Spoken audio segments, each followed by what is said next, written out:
भारत की सनातन संस्कृति, अध्यात्म और आस्था का प्रतीक माना जाने वाला महाकुंभ मेले का शुरुआत 13 जनवरी दिन सोमवार से शुरू हो चुका है, जो 26 फरवरी महाशिवरात्रि तक चलेगा। इसका पहला स्नान पुष्य के दिन शुरुआत हो चुका है और आज है मकर संक्रांति, जहां पर होगा पवित्र संगम में लाखों लोगों की डुबकी। तो मैं बताऊंगी आपको इस महाकुंभ के बारे में।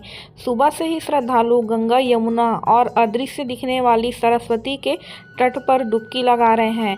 आज करीब 1 करोड़ श्रद्धालु इस पावन गंगा नदी में डुबकी लगाएंगे। यह महाकुंभ मेला दुनिया का सबसे बड़ा मेला माना जाता है, जिसमें देश और विदेश के विभिन्न हिस्सों से साधु संत समेत 45 करोड़ श्रद्धालु यहाँ हर महाकुंभ के मेले में आते हैं।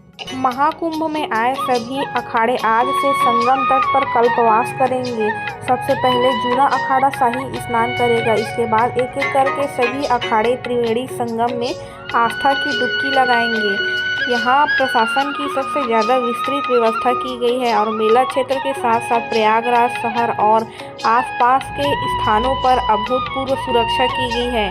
महाकुंभ मेला हर 12 साल में एक बार होता है। महाकुंभ में दुनिया भर के संत, साधु, भक्त व आस्था की डुबकी लगाने के लिए आते हैं। इस धार्मिक आयोजन में शाही स्नान का विशेष महत्व होता है, जिसे अमृत स्नान भी कहा जाता है। ऐसा माना जाता है कि शाही स्नान के दौरान पाप जो होते हैं वो नष्ट हो जाते हैं। प्रयागराज का महाकुंभ मेला करीब 4000 हेक्टेयर भूमि पर फैला है और इसे 25 सेक्टरों में बांटा गया है।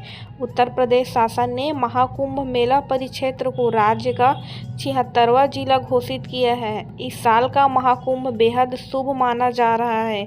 महाकुंभ के लिए प्रशासन ने करीब 41 घाट तैयार किए हैं, जिसमें से 10 पक्के घाट और 31 घाट अस्थायी बनाए गए हैं। संगम घाट प्रयागराज का सबसे प्रमुख और महत्वपूर्ण घाट है। यहाँ गंगा, यमुना और अदृश्य सरस्वती 3 नदियों का पवित्र संगम है।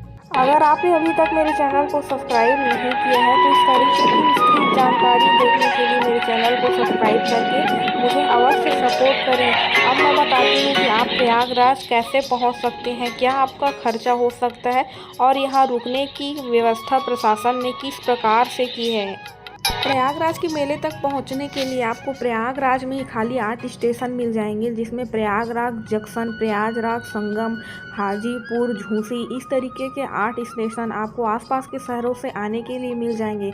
और अगर आप बाहर स्टेट से आ रहे हैं तो यहाँ आने के लिए बहुत सारी राजधानी ट्रेन चलाई जा रही है। यहाँ के सरकार द्वारा 3000 करीब ट्रेनें खाली प्रयागराज के मेले के लिए दूर दराज से चलाई जा रही हैं, जो आपको यहाँ आसानी से पहुँचा देगी। और अगर आप दूसरे राज्यों या बाहर से आने वाले हैं तो यूपी में बहुत सारे एयरपोर्ट्स हैं। यहाँ प्रयागराज में डायरेक्ट आ सकते हैं। लखनऊ, पटना और आसपास के जगहों से आप यहाँ आसानी से पहुँच सकते हैं। आपको एक अच्छा राय देना चाहूँगी, अगर आप यहाँ आना चाहते हैं तो आप यहाँ सुबह भोर में पहुँचें और अपने घर से लगभग रात को निकलें। सुबह भोर में यहाँ पर स्नान करके आप पूरा दिन मेला घूमें और रात के समय यहाँ से निकल जाएं। ये एक अच्छा अवसर रहेगा। उसके बाद भी आप यहाँ रुकना चाहते हैं तो यहाँ आसपास 50 से 100 आपको डिलक्स होटल और नॉर्मल होटल देखने को मिल जाएंगे, जिसकी कीमत 2000 से लेकर 10,000 तक रहती है। अगर आप नदी किनारे घाट में ही रुकना चाहते हैं तो यहाँ बहुत सारे टेंट और सराय सरकार द्वारा बनाए गए हैं, जिसकी कीमत 500 से लेकर के 1500 1000 तक की हो सकती है। आप यहाँ आसानी से रुक सकते हैं। और इस जगह पर आप थोड़े अच्छे रेंट में रुकना चाहते हैं तो इस तरीके का रुकने के लिए आपको जगह मिल जाएगा, जो 5000 से लेकर के 10,000 तक होती है। इसके अलावा धर्मशाला सरकार के द्वारा जगह जगह बनाए जा रहे हैं। आप स्टेशन के पास भी रुक सकते हैं सस्ते दरों पर आपके लिए ये राय होगी कि आप दिन भर घूमने के बाद, पूजा करने के बाद आप रात को यहाँ निकल जाएं, क्योंकि यहाँ का माहौल बहुत ही ज़्यादा भीड़ भाड़ होता है। आप नाव वगैरह बुक करके आप नदी के बीच त्रिवेणी संगम में आप स्नान करने जा सकते हैं। यहाँ घूमने के लिए और भी जगह है। गंगा घाट के किनारे ही स्थित है प्रयागराज का किला, जहाँ पर आप आसानी से 20 से 50 रुपए का टिकट करा के घूम सकते हैं।